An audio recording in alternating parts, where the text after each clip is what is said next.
L'administration des affaires est une série de programmes bien équilibrés portant sur de nombreux ensembles de disciplines.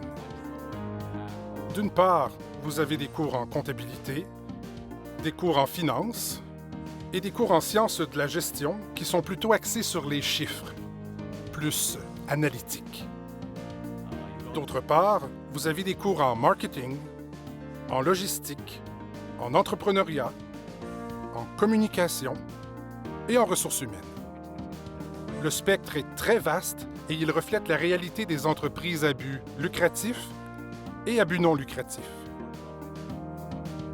Mon métier, c'était comptable.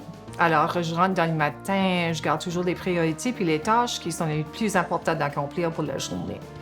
Là, je commence sur mon liste, je travaille sur les états financiers, faire des journal entries.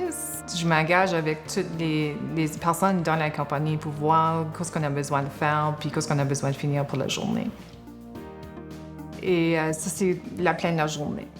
À l'heure actuelle, je suis analyste de marché et ce que cela implique diffère probablement pour chaque analyste de marché.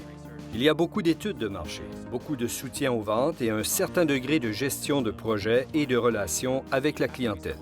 Vous devez être un penseur dynamique, quelqu'un qui sait s'adapter aux nouveaux défis que chaque jour apporte.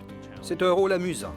Vous avez l'occasion de parler à beaucoup de gens à l'intérieur et à l'extérieur du bureau. Vous avez vraiment l'occasion de faire preuve de créativité parce que vous avez le temps d'évoluer par vous-même. Les traits de ma personnalité qui relient à ma carrière, j'aime d'être un extrovert. J'aime travailler avec du monde, engager avec du monde.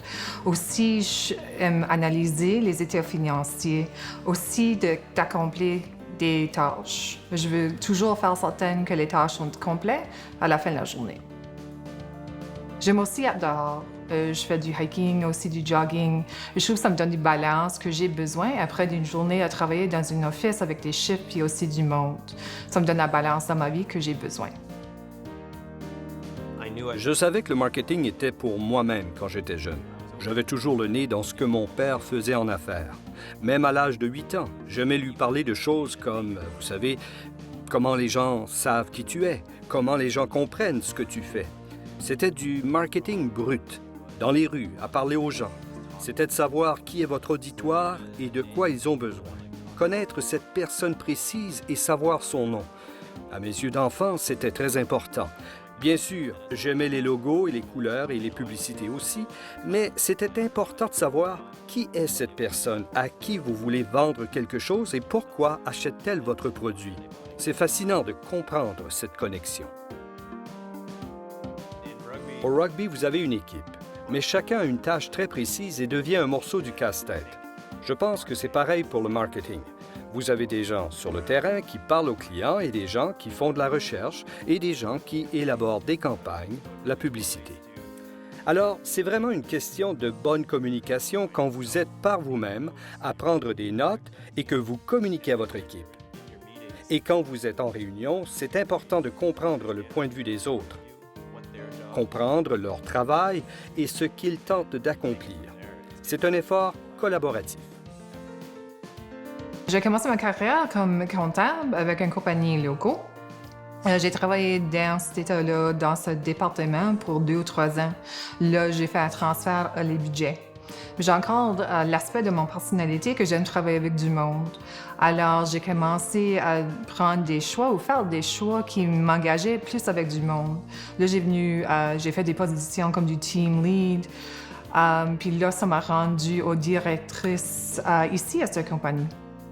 Un trait commun qu'on retrouve chez la plupart des gens d'affaires ou des gens qui ont du succès en affaires est un désir et une passion pour faire bouger les choses. Et bien entendu, parce qu'ils sont aussi imprégnés des connaissances et des compétences dans le domaine, en plus de cet ardent désir, cela se traduit par des actions qui peuvent s'avérer très positives.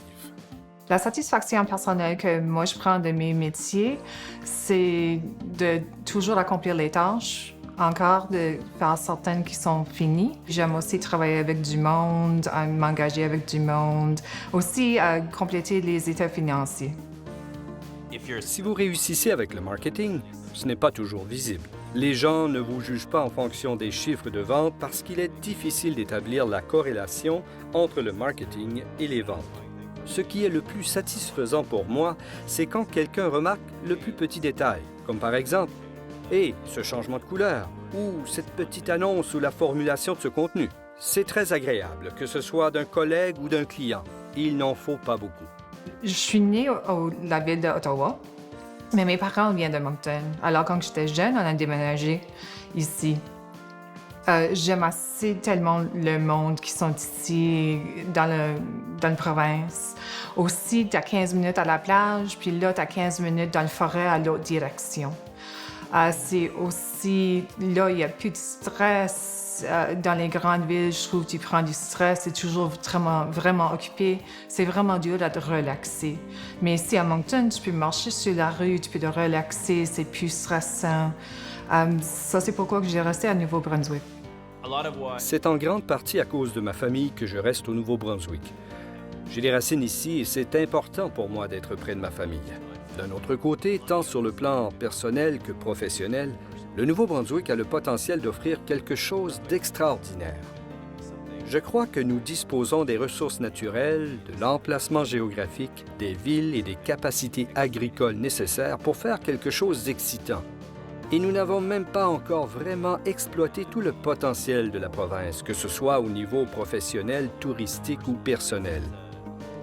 C'est un endroit où il fait bon vivre et les gens sont fantastiques, ce qui se traduit par une excellente qualité de vie.